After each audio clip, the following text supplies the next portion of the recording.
아침 묵상 시작합니다. 나는 전능하신 아버지 하나님, 천지의 창조주를 믿습니다. 나는 그의 유일하신 아들, 우리 주 예수 그리스도를 믿습니다. 그는 성령으로 잉태되어 동정녀 마리아에게서 나시고 본디오 빌라도에게 고난을 받아 십자가에 못 박혀 죽으시고 장사된 지 사흘 만에 죽은 자 가운데서 다시 살아나셨으며 하늘에 오르시어 전능하신 아버지 하나님 우편에 앉아 계시다가 거기로부터 살아있는 자와 죽은 자를 심판하러 오십니다.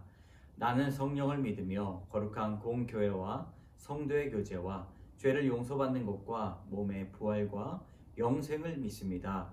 아멘.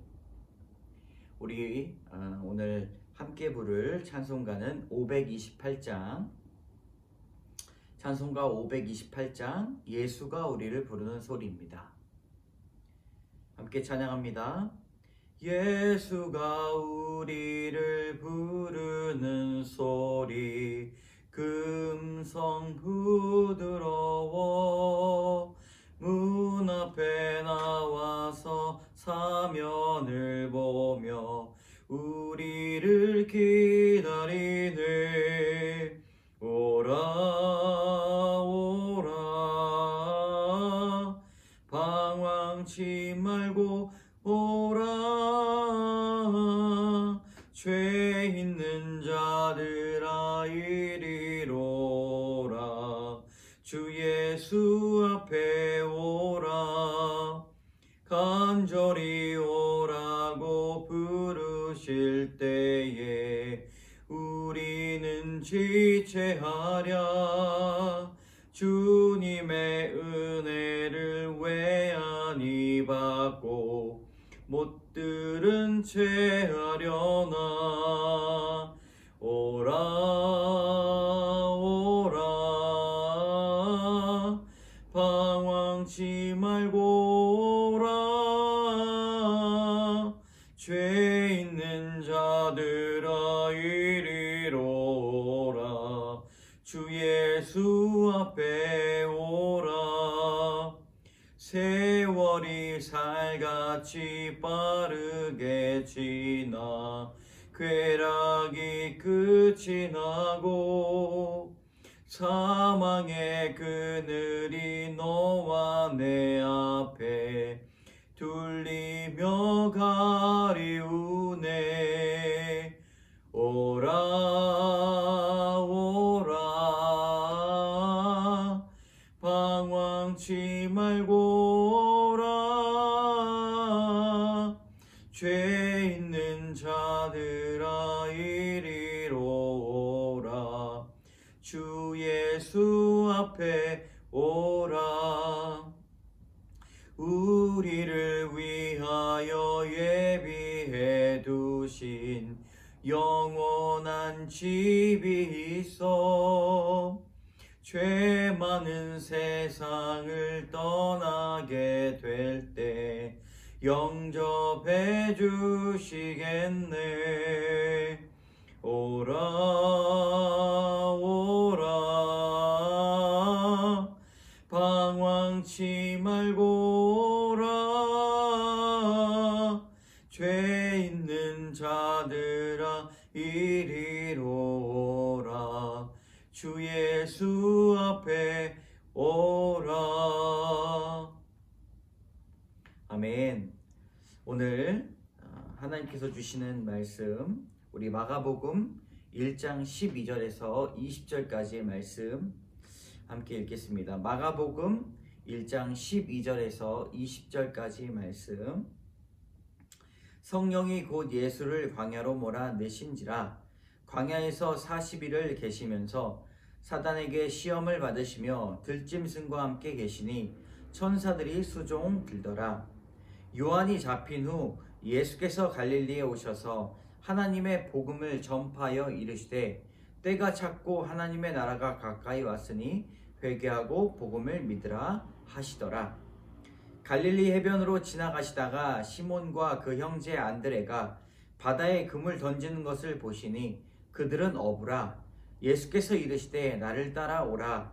내가 너희로 사람을 낚는 어부가 되게 하리라 하시니 곧 그물을 버려두고 따르니라. 조금 더 가시다가 세베대의 아들 야고보와 그 형제 요한을 보시니 그들도 배에 있어 그물을 깁는데 곧 부르시니 그 아버지 세베대를 품꾼들과 함께 배에 버려두고 예수를 따라가니라. 아멘. 오늘 본문의 요약은 성령이 예수님을 광야로 몰아내시자 예수님 광야에서 40일을 계시면서 사단에게 시험을 받으십니다.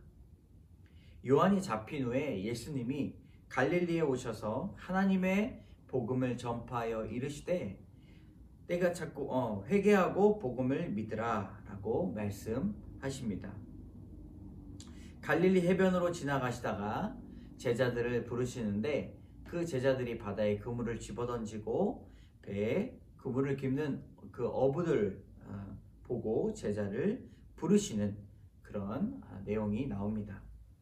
오늘 말씀을 통해서 나누고자 하는 교훈 첫 번째는요, 성령께서 몰아내시다입니다.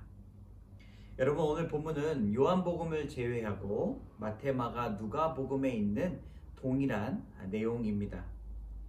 그런데 특별히 차이가 있다면 길이의 차이가 첫 번째가 있습니다. 마태복음은 전체적으로 11절로 구성이 되어 있고 오늘 읽은 마가복음은 2절로 이 광야 시험이 나와 있습니다. 누가복음은 전체가 제일 긴데요, 13절로 구성되어 있습니다. 이 마태, 마가, 누가복음에 나온 이 본문을 우리는 평행 구절이라고 하죠. 이 평행 구절을 보았을 때 가장 눈에 띄는 차이가 무엇인가? 바로 성령의 일하심에 대한 차이가 있습니다. 마태복음은 성령에게 이끌리어 마귀에게 시험을 받으러 나가셨다라고 기록하고 있습니다.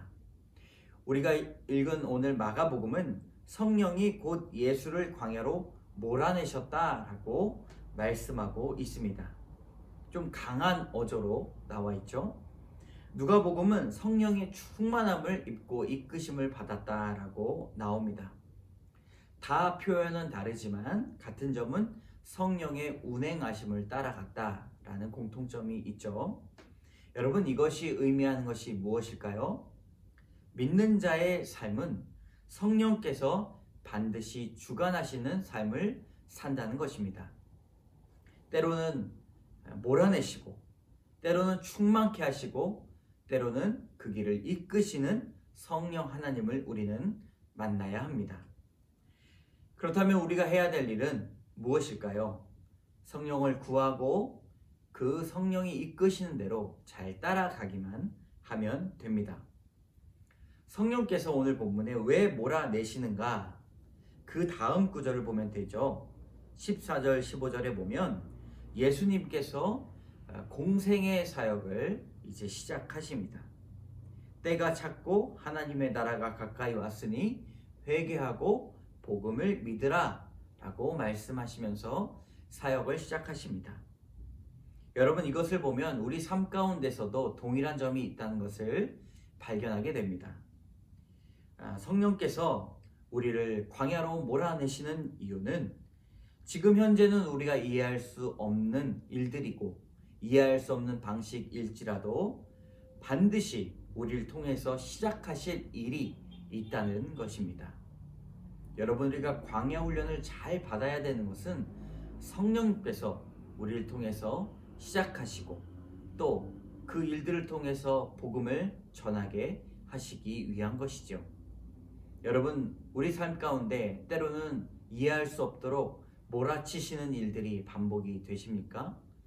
기대하시기 바랍니다. 하나님께서 여러분을 통해서 반드시 하실 일이 있다는 것입니다. 두 번째 교훈은 제자의 영성입니다. 예수님의 사역이 이렇게 시작이 되었는데 예수님을 따라갈 사람들을 해변가에서 부르십니다. 제자들은 어부라는 평범한 삶을 뒤로하고 주님을 따르는 삶을 따라가게 되는 것이죠. 제자로 부르신 사람들은 대부분의 직업이 어부였습니다. 그들이 그물을 깁고 있었을 때에 곧 부르시니 그 아버지 세베대를 품꾼들과 함께 배에 버려두고 예수를 따라가니라. 아멘. 우리 오늘 본문의 20절의 말씀이었죠. 주님께서 부르시는 사람들은요, 왕이나 특수한 직업을 가진 사람들을 부르시는 것이 아닙니다. 매우 평범한 삶을 살아가지만 그렇게 살아가는 어부들을 부르셨다는 것에 주목해 볼 수가 있습니다. 여러분, 이 말씀은 우리에게 위로를 건네줍니다. 주님께서 특별한 사람을 먼저 부르는 것이 아니라 하루하루 특별하지 않은 평범한 삶일지라도 주님을 따르는 제자의 삶을 충분히 살아갈 수 있다는 것, 그리고 성실과 충성을 가지고 일하는 사람을 주님께서는 부르신다는 것입니다. 여러분, 예수님의 제자된 삶의 가장 기본이 무엇입니까? 그것은 바로 성실과 충성일 것입니다. 세상이 변하여도 우리가 주님의 말씀을 따르고 우리가 책임지어야 될 가정과 사업을 온전히 잘 감당하는 사람들을 주님께서 부르신다는 것이죠. 그저 자신의 기분에 따라, 감정에 따라 이랬다가 저랬다가 기분이 좋으면 일을 더 많이 하고 기분이 나쁘면 차가운 바람이 불듯이 쌩 등을 돌리는 그런 사람을 부르시는 것이 아니라 때가 어느 때든지 충성하고 성실한 사람을 주님께서 부르십니다. 이것이 바로 제자의 가장 기본적인 영성입니다. 여러분, 전도 많이 하고 기도 많이 하고 눈에 띄는 특별한 직분을 가진 사람보다 더 중요한 것은 날마다 예수님과 함께 동행할 수 있는 그 삶을 살아내는 평범한 일꾼이 필요하다는 것이죠. 오늘 제자의 영성을 가지고 주어진 하루를 보람되게 살아가고 주님과 동행하시는 여러분 되시기를 주님의 이름으로 축복합니다. 기도하겠습니다. 참 좋으신 하나님, 감사합니다. 주님만을 바라봅니다. 우리 성령이 몰아내시는 우리 삶 가운데 하나님, 우리에게 특별히 주어지는 시작되는 일이 있음을 기대합니다. 주님, 우리를 통하여 일하여 주시고 특별한 일이나 특별한 직분이나 특별한 재능을 가지고 주님을 따르는 것이 아니라 날마다 성실과 충성함으로 우리의 삶에 책임지는 일들을 끝까지 책임지는 귀한 제자의 영성을 소유할 수 있도록 인도하여 주시옵소서. 모든 말씀 예수님 이름으로 감사드리며 기도드립니다. 아멘. 하늘에 계신 우리 아버지 이름을 거룩하게 하시며 아버지의 나라가 오게 하시며 아버지의 뜻이 하늘에서와 같이 땅에서도 이루어지게 하소서. 오늘 우리에게 일용할 양식을 주시고 우리가 우리에게 잘못한 사람을 용서해 준 것 같이 우리 죄를 용서해 주시고 우리를 시험에 빠지지 않게 하시고 악에서 구하소서. 나라와 권능과 영광이 영원히 아버지의 것입니다. 아멘. 여러분, 말씀을 다시 한번 묵상하시면서 주님과 기도로 나아가도록 하겠습니다.